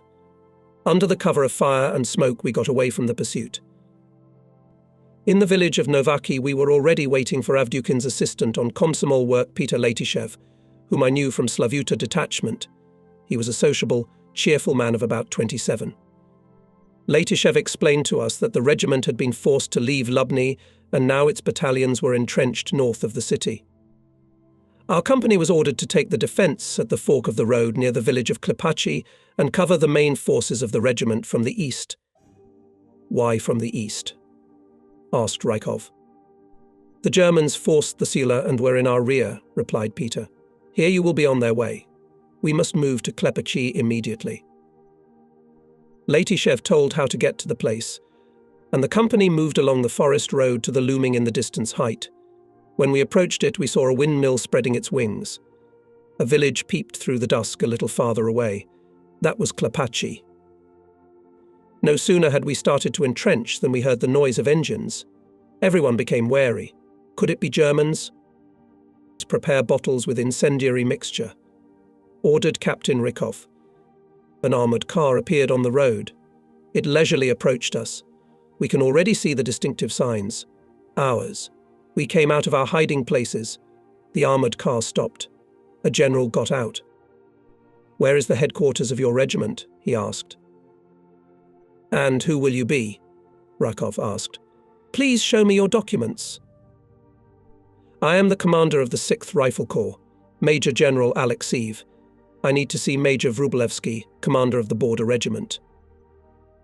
Having checked the general's documents, the company commander assigned him an escort. The armoured car rolled on. While we were entrenching ourselves, an armoured train approached Lubny from the direction of Peryatin. Then, along the road followed vehicles with guns attached to them. Captain Rykov organised the guard service and allowed people to rest. We began to lay down. It was quiet in the forest and in the village. However, somewhere behind Sula rockets were flying now and then, illuminating low clouds with greyish light. Occasionally there were explosions and the muffled crackle of machine gun bursts. At dawn, the cavalry platoon of the regiment arrived in Klepachi. "Where is Captain Rykov?" asked me platoon commander. "And why do you need him?" "I have to hand over the package." "Come on, I'll pass it." Without getting off his horse, Gorbunov held out the envelope. "Well, take care. Where are you going?" "The order is to be in Tishki, ahead of you." Vesely spurred the horse, and the platoon galloped down the road. I handed the packet to Captain Rykov. "Bring up the company and line up the men," he ordered, having opened the envelope. Rykov read the order. The order said that in accordance with the decision of the representative of the command of the 26th Army General Alexeyev, September 16th, the regiment at 6 o'clock in the morning goes on the offensive to the city of Lubny with the task of seizing the bridges across the River Sula. We are supported by an artillery anti-aircraft division and an armoured train. The attack is further developed by the 186th Art Regiment and a marching battalion from the 26th Army. The general believed that he broke through only weak advanced enemy units' recalls about our battle in Lubny in the book, so began the war marshal of the Soviet Union I.X. Bagramian, and therefore decided to attack first, and in front of his small detachment were large forces of Kleist's tank army. The enemy, of course, repulsed the attack, then moved tanks, and Alexeyev's detachment did not have a single anti-tank gun. However, the detachment did not retreat. Soldiers and commanders fought fiercely. So for the first 90 days of the war, the border guards of the 94th Detachment had to stand in the way of Kleist's tanks. But that morning, when Captain Rykov read out the order to attack, we, who were not privy to the plans of the High Command, did not realize the entire strategic situation on the southwestern front, and were preparing only to repel the bridges occupied by the enemy. The fog was still floating in the ravines, and the artillery division and armoured train began artillery preparation. After the first volleys, the regiment of 400 and a little soldiers went on the offensive. Our battalion, which had about 120 men left, under the command of Captain Mikhail Merziashvili, the representative of the regimental headquarters, left the edge of the forest near the village of Klepachi and began to develop the attack in the direction of the bridges over the Sula. 2 companies of the battalion, with which Captain Merziashvili was directly with, were advancing along the rye field. Our company, led by Captain Rykov, was advancing towards the village of Olshanka. At first the battalion quickly went down the mountain by the forest road. But as soon as the forest ended, Captain Merziashvili turned the border guards in a chain. It was about a kilometre away from us. Soon the crackle of machine gun bursts, rifle shots, the distant rumble of engines, the dry sharp blows of mines reached us. There the battle had begun. Our company was advancing along a gully along a muddy, quiet river, overgrown with thick yellowed reeds. Then the gully widened. Ahead appeared several squat huts stretched along the steep bank. It was Olshanka. Suddenly the sentries signalled to stop.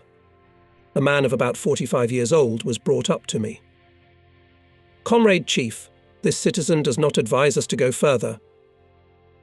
I asked the man to show his documents, from which I learned that his name was Sava Avramovich Ishchenko and that he was a collective farmer from the village of Olshanka.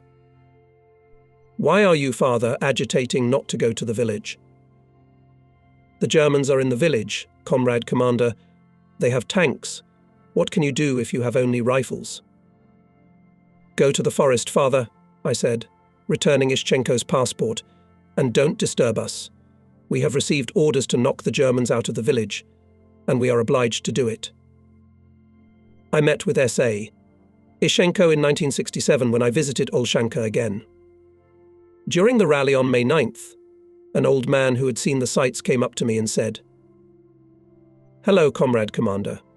Remember, over there, behind the village in the meadow, when you came out of the forest and turned around to attack Olshanka, I met you and said, 'Where are you going? The Germans have tanks there.' But you went. We embraced and went to the place where our first meeting took place so many years ago, and then, having passed the meadow, we found ourselves in the marshy floodplain of the river. And then a German machine gun struck from the village. Comrade Lieutenant, the machine gunners are on the bell tower. One of the soldiers touched me by the sleeve of my uniform. I give the command everyone to concentrate fire on the enemy machine gun. But the fascists hid behind a stone wall. Just do not take them." And then Sergeant Mikhailov, border guards Schleichtin, Volkov and Makarov, clinging to the cliff, crawled to the church. I want to shout "Go back," but I realize that there is no other way out. We intensify the bombardment of the bell tower. Mikhailov and his men successfully get to the rear of the enemy machine gunners. From the cliff, the border guards shoot the Hitlerites. Machine gun Germans no longer interfere with us. The company goes to the line of units of the battalion. Ahead is already visible Sula, and the cherished goal of our offensive, the bridges across the river. Over the water is fog, and the bridges seem to float, then appear, then disappear again in a milky shroud. In the city we hear shooting, explosions. This battalion's Burtsev and Tachyanin are trying to dislodge the enemy who has settled there. Captain Merziashvili hurries us. Forward. Forward. For some reason the Hitlerites in our area do not make themselves known, as if they were not here at all, but we felt that they were near, lurking, waiting, keeping us in their sights. The reconnoiter was the first to come across the enemy, and immediately the enemy fire fell on us from all sides.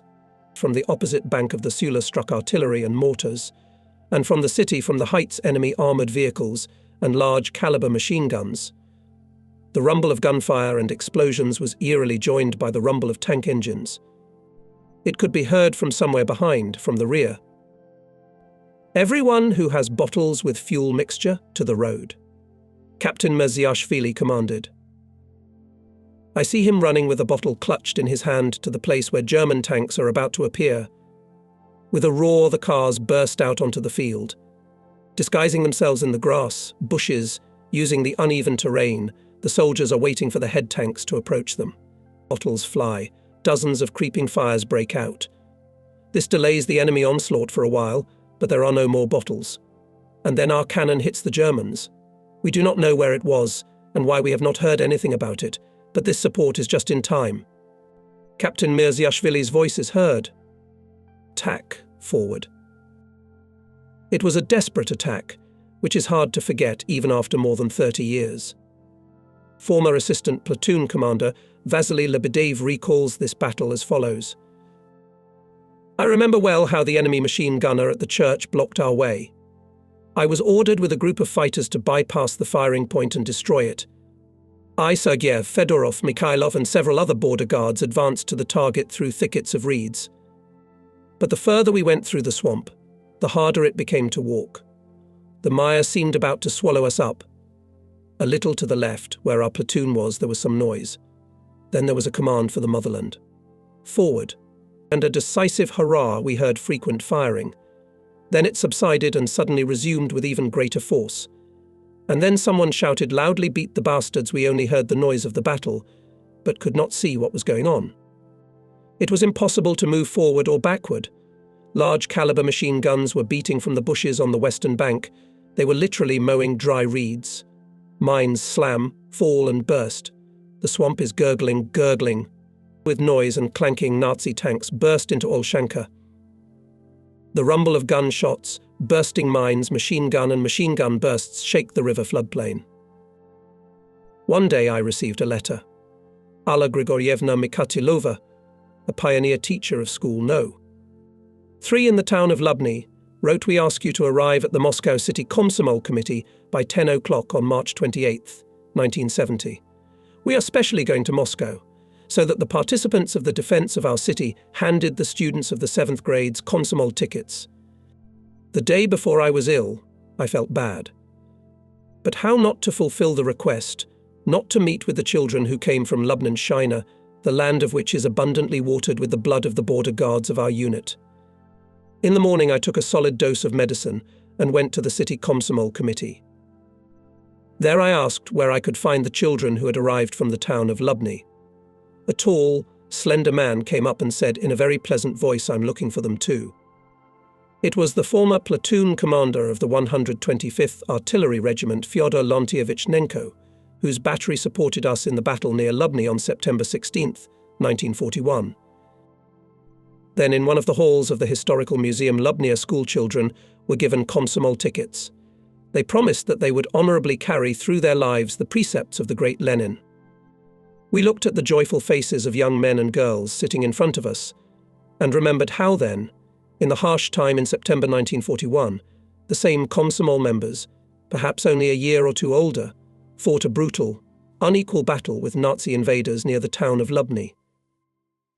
Yes, the fight was both cruel and unequal, but nothing could not break the fighting spirit of fighters, their impulse.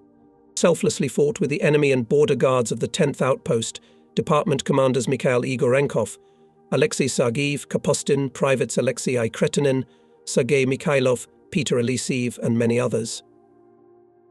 On the swampy floodplain of the rivulet, flowing into the Sula, we again got out to the edge of the forest, from where we began our offensive, and lay down, hoping that perhaps someone else would come up here. Shots were still rumbling in the city, grenades were bursting. "What to do next, combat?" Rakov asked Captain Mirziashvili. "What do you mean? Haven't you heard the order?" "It is clearly said to get through to the bridges. Here will come the artillery regiment and marching battalion, and we will start again." We were lying at the edge of the forest waiting for the artillery regiment and marching battalion, not knowing that neither of them would ever come to us again. Only later it became known that the regiment and the marching battalion were attacked by enemy aircraft and suffered heavy losses. It took a long time to put these units in order. The moment of surprise was lost. General Alexeyev gave the regiment an order to return to the original line Vasilenkovo field. Our company advanced to the village Krugliki and covered the roads from Novakov, Olshanka and Klepachi. This crossroads was located northeast of the village Krugliki, in the area of the forestry. During the withdrawal of the regiment, the enemy tried to break into the defence area on the shoulders of the border guards, but the fire of the armoured train and artillery division blocked the Hitlerites' way. Besides, Vasilenkovo field was covered by an anti-tank ditch, and enemy tanks could move only by roads. Hitlerites began to concentrate for an attack in the area of the monastery. The half-ruined monastery stood on a hill not far from the city behind Olshanka. That's where several dozens of tanks were piled up. Having turned in combat order, they slowly crawled to the positions of the regiment. The whole field was covered with bursts. Our artillery batteries and guns of the armoured train responded to the fire of tanks. On September 16th, Hitlerites repeatedly attacked the defence of the regiment, but each time, encountering the steadfastness of the frontier guards, strong fire of the armoured train and art division, they rolled back. At night, the armoured train and artillery division supporting the regiment withdrew to Piryatin, to the headquarters of the southwestern front. Now it was left to count only on themselves, on grenades and on bottles with flammable mixture. All night the border guards were preparing for the fight with the enemy. They strengthened dugouts, dug communication passages, equipped observation points. All ammunition was strictly accounted for. Commanders and political workers were always among the soldiers, supporting in them a high fighting spirit, the desire to stop and destroy the enemy at any cost. The morning of September 17th was warm and windless. As soon as the horizon turned pink, the armada of armoured vehicles moved from the monastery. Artillery volleys shook the morning air.